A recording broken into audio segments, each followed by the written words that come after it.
Standard 7, Subject Mathematics. Topic: Operation on rational number. Learning outcomes from this topic.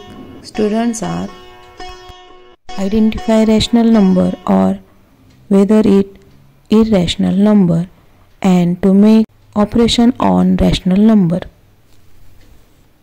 बघा, practice set 23 आपल्याला सोडवायचा आहे. Rational operation on rational number, परिमेय संख्यांवरील क्रियांमध्ये आपल्याला काय शोधायचं आहे. बघा, या क्वेश्चन मध्ये write 3 rational number, 3 rational number लिहायचे, म्हणजे 3 परिमेय संख्या लिहायच्या आहेत. परिमेय संख्या कोणत्या? दॅट ले बिटवीन 2 गिवन नंबर. दिलेले हे जे 2 नंबर आहे यांच्यामध्ये कोणती संख्या येईल. म्हणजे बघा, समजा आपण साधी संख्या लिहिली 2 आणि 5, याच्यामध्ये कोणत्या 2 संख्या येतात आपल्याला माहिती आहे. 2, 3, 4 या संख्या येतात, बरोबर का. मग असंच आता हे अपूर्णांकामध्ये 2 नंबर दिलेले आणि यांच्या दरम्यान बिटवीन म्हणजे दरम्यान किती संख्या येतात ते आपल्याला लिहायचं आहे. बिटवीन म्हणजे काय? दरम्यान. कोणत्या?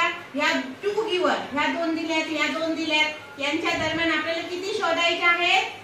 3 रॅशनल शोधायचे आहेत. 3 परिमेय संख्या कमीत कमी शोधायच्या आहेत. आता बघा, जेव्हा छेद सारखा असतो, अशा साध्या पूर्णांक संख्या असतात तेव्हा आपण सहज लिहितो. 1 आणि 5 मधले आपण रॅशनल नंबर लिहिले 2, 3, 4.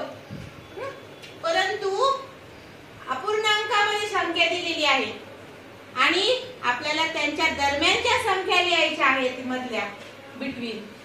तर त्या कशा लिहायच्या? तर त्यासाठी काय पाहिजे? छेद सारखा पाहिजे.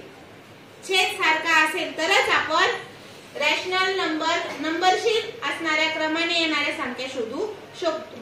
म्हणून बघा, आता इथं जर छेद सारखा आहे त्यामुळे आपल्याला सोपं गेलंय. 2/7 आणि 6/7 याच्या दरम्यानच्या पुढची संख्या 2/7, 3/7, 4/7, 5/7 आणि मग 6/7. हे आपल्याला माहित आहे क्रमाने येणाऱ्या संख्या. मग आता 3 कोणत्या शोधल्या आपण? या दोघांच्या बिटवीन 3 कोणत्या शोधल्या? 3/7, 4/7, 5/7 या शोधलेल्या आहेत. म्हणजे लक्षात घ्या, जर आपल्याला मधल्या संख्या शोधायच्या असेल कोणतं, तर इथं अपूर्णांक आहे, अपूर्णांकाचा छेद सारखा असेल तरच आपल्याला शोधता येणार आहे. कळलं का सर्वांना? आता पुढचा प्रश्न पहा. इथं 4/5 आणि 2/3. आता आपल्याला याच्यामधले देखील काय शोधायचे आहे? बिटवीन किती संख्या शोधायच्या आहेत? 3. ही एक संख्या, ही एक संख्या. याच्या बिटवीन आपल्याला किती संख्या शोधायच्या आहेत? 3. पण याची सर्वात महत्त्वाची गोष्ट कोणती? की छेद सारखा असला पाहिजे. आता बघा, 5 आणि 3 याचा छेद 3 होतोय का? नाही होऊ शकत. याचा छेद 5 होऊ शकतो का? नाही. मग अशा वेळेस काय करायचं?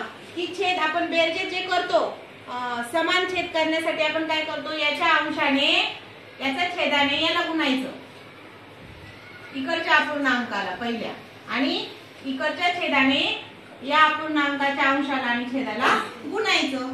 आता बघा, छेद सारखा होतोय. याचा पण 5 × 15 झाला, 3/5 15 झाला. आणि इथे किती? 4 × 12 आणि इकडे 5 × 2 = 10. आता बघा, 10 आणि 12 आणि 10 कसं पण घ्या तुम्ही. तुम्हाला माहिती इकडून इकडे 10 पर्यंत जायचे म्हणजे रिवर्स जायचे, मागं जायचे. मग 12च्या मागचा कोण? 11/15. आता बघा, एकच शोधता आली की नाही? पुढची कोण आहे? लगेच 10 आलेले. जर आपल्याला 3 शोधायची आणि एकच शोधता आली तर मात्र आता आपल्याला दुसरी प्रोसेस करावं लागणार आहे, की याचा अंश याला अजून कितीने गुणावं लागणार आहे? त्या छेदाला 10ने गुणावं लागणार आहे. कितीने गुणावं लागणार आहे? 10ने. मग 10ने गुणल्यानंतर 12ला जर 10ने गुणलं तर किती होतं? 120. आणि अंशाला छेदाने गुणलं म्हणजे छेदाला सुद्धा 10नेच गुणायचं, 150. याला देखील 10नेच गुणायचं, 10 100. 15ला देखील 10ने गुणायचं, 15 10 150. आता मला सांगा, आपल्याला सममूल्य संख्या मिळालेली 12/15 ची सममूल्य 120/150 आणि 100/150. आता 120 यांचा छेद सारखा आहे बघा. हा नियम आपण इथेही मोडला नाही. मग 150 150, मग इथं अंशात कोण 120 आणि 100. आता 120 ते 100 याच्या दरम्यान किती संख्या आहे? किती संख्या आहे? 20 संख्या आहेत, बरोबर आहे की नाही? म्हणजे साधारणतः एवढ्या संख्या आपल्याला माहिती आहे. आपल्याला किती शोधायचे? त्यापैकी 3. तर बघा 100च्या पुढे जर आपण 120च्या मागे गेलं तर किती? 119 अंशछेद 150, 118 अंशछेद 150, 117 अंशछेद 150. बसायला 3. असे तुम्ही किती पर्यंत 20 मधल्या कोणत्याही 3 घेऊ शकता. आपल्याला 3 शोधायला लावले, आपण 3 काढली. परंतु जर तुम्ही असा विचार केला असता का अरे बाबा एकच सापडली बस झाली, असं नाहीये.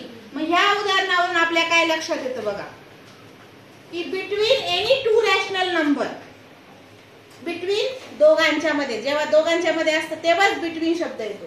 बिटवीन एनी 2 रॅशनल नंबर, कोणत्याही 2 रॅशनल नंबरच्या दरम्यान काय असतं? There are innumerable rational numbers. अनंत अशा परिमेय संख्या असतात. अनंत, इनन्युमरेबल, अनंत अशा अनेक असंख्य अशा संख्या असतात. हे तुम्हाला यावरून लक्षात आलं असेल.